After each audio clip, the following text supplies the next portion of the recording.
خسته نباشید. خیلی خوش آمدید به بخش پایانی این ویدیو. قبل از هر چیز مثل همیشه ازتون میخوایم کانال دوم ما رو حمایت کنید، چون اگر روزی در کانال اول نتوانستیم ادامه دهیم بتوانیم در کانال دوم فعالیت رو ادامه بدیم و ارتباط قطع نشود. حالا بریم سراغ موضوع اصلی. در این قسمت میخواهیم کانال جمشید را با هم بررسی کنیم. متاسفانه در بسیاری از ویدیوها صحنه‌ها درست ترجمه نمیشوند یا بخش‌هایی حذف میشوند یا معنی اصلی تغییر میکنه. اما من همیشه سعی میکنم ترجمه دقیق، کامل و درست را برای شما ارائه دهم تا واقعیت پشت هر صحنه روشن شود. بیشتر حقیقت‌ها از دل خود فیلم‌ها بیرون می‌آید. وقتی دقیق نگاه کنیم می‌بینیم چه چیزهایی واقعی هست و چه چیزهایی فقط برای جذب بازدید ساخته شده است. هدف من این است که این پشت پرده ها را برای شما بازگو کنم. صحنه ها را تحلیل کنیم و ببینیم چه چیزهایی در ویدیو پنهان میمانند. پس در ادامه همراه ما باشید، هم برای نقد و بررسی، هم برای ترجمه درست و هم برای اینکه با هم واقعیت ها را از دل این ویدیو بیرون بکشیم. ممنونم که همیشه کنار ما هستید و ما را حمایت میکنید. در ادامه همراه ما باشید.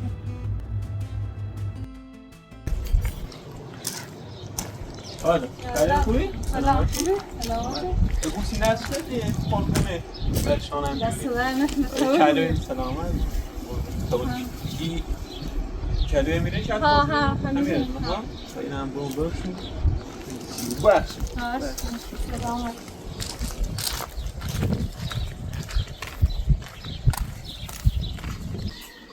تا چند تا ایده نمیگی 10 نفر چند تا دی؟ 2 تا دارم و طرف رو 2 تا خیلی دیگه همشه دیگه 2 تا الان دست 12 تا خب یه همسایه هم این پشت میبره به 13 تا و یه 20 نفر دیم 2 تا تاکسی با 2 تا این با Sen tam besini çıkartıp da böyle ilgili işimiz falan değil mi? Yani iyi kurduk. کمشون Nasıl?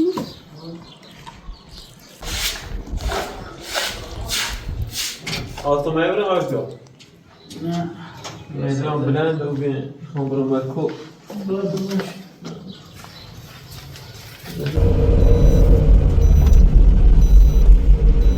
برگردون برو مکو هم یکی بوده خشو تینای هیچ که کمشون نیسته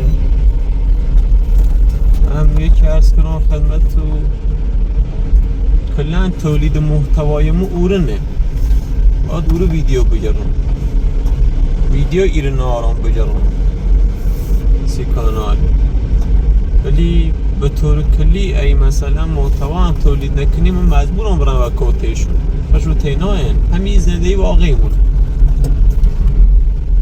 باید برم کمشو میترن خشو تین و تو شرایط دین چقدر سخت اصلا آدم نابودی بود. جمشید صبح روز عید قربان مثل همیشه جلوی دوربین می ایستد و با افتخار می گوید برای سلامتی خانواده قربانی کردم.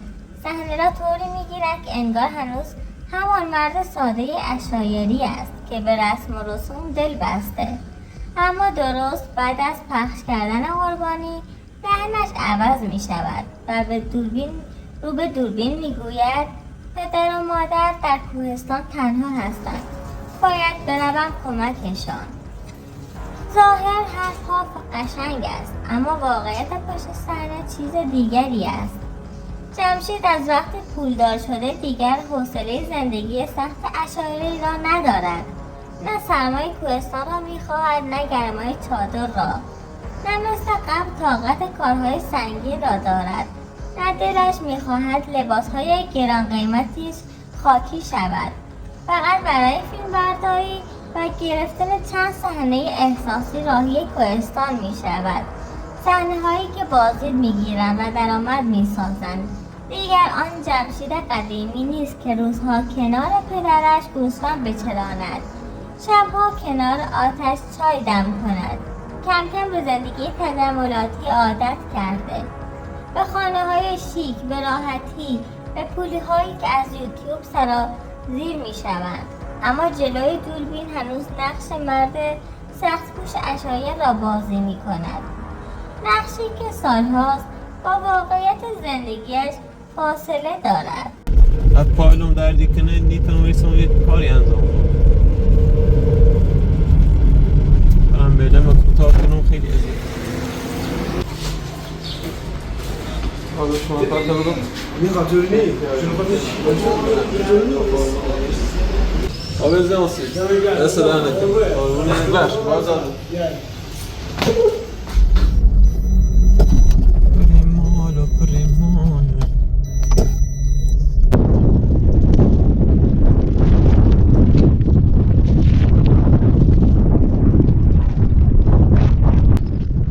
تراودی نیست تو هستن نبی بخیر نه تو سالمته بخیر من نمیشودی بخیر به آدم این کو گشته یا چی نکنی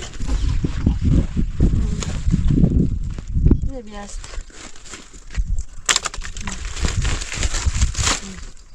کاری مایل گینی گینی بود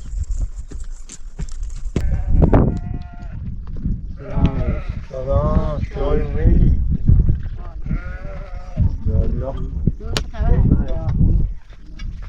کنار لفیفتا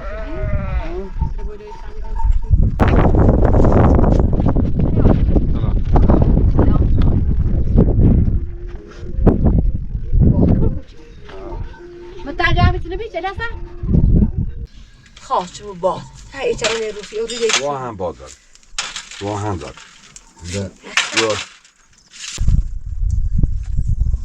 مالگی بیا چه حالا بارجی چه واپس چوی دیگه نیتم برای مریضون نیتم زفیران گر خمران مالی دو پینیسی سرمی کلا و یه سیمی بیارم و تو برق بیارم با کجا گو و این راه بیارم پس کن بس کتا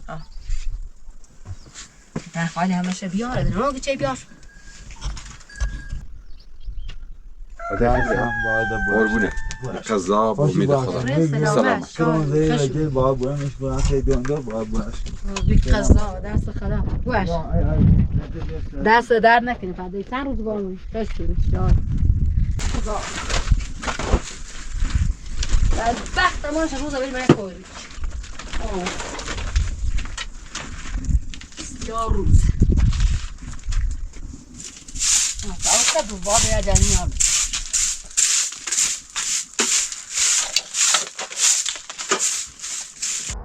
خورشید زمانی عاشق کوچ کردن بود. از صبح زود بیدار می شد. شیر تازه می دوشید.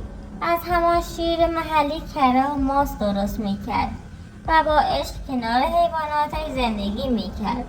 اما امروز ماجرا کمی فرق کرده. حالا بیشتر این کارها رو برای بازدید ویدیو انجام می دهد.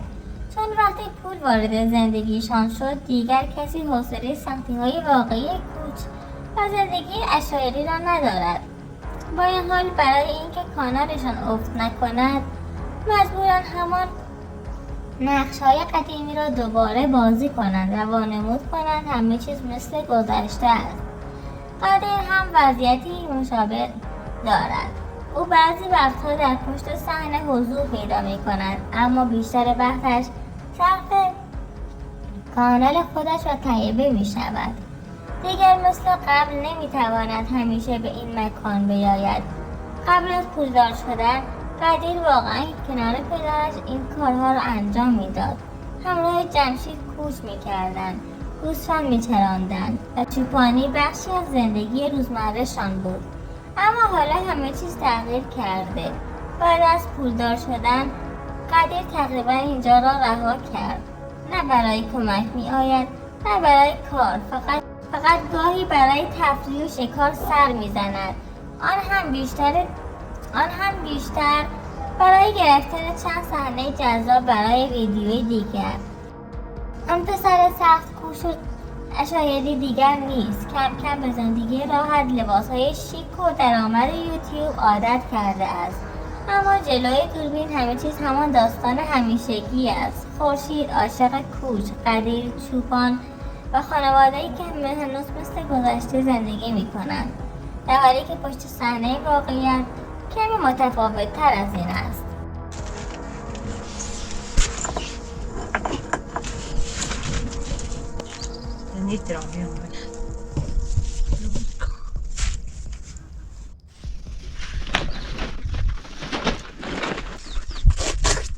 صار ترى إلى شاشة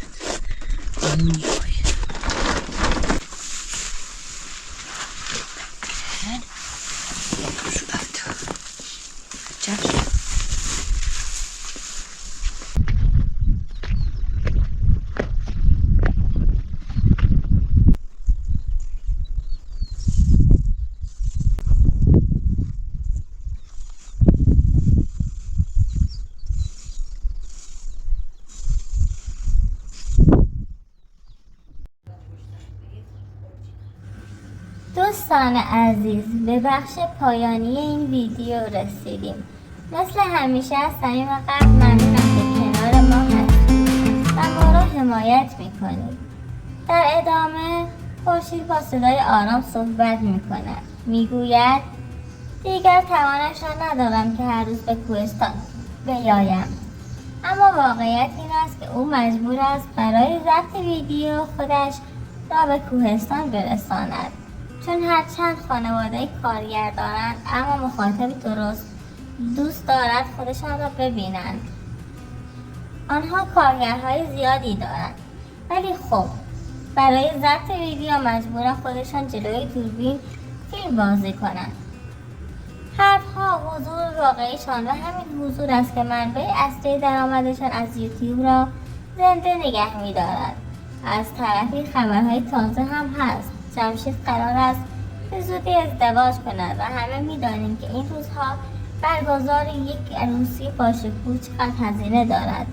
هرچند جمشید خانه خودش را دارد و در لردگان هم یک خانه بزرگ و مجهز دارد، اما باز هم خرج‌های عروسی سنگین است. باید از همین درآمد یوتیوب تامین شود.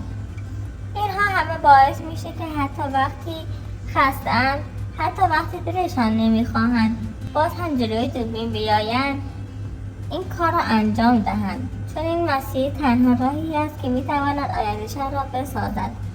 در پایان مثل همیشه از شما ممنونم که ما را میبینید و حمایت میکنید و بهمون انرژی میدید. تا ویدیوی بعدی، خدا نگهدار.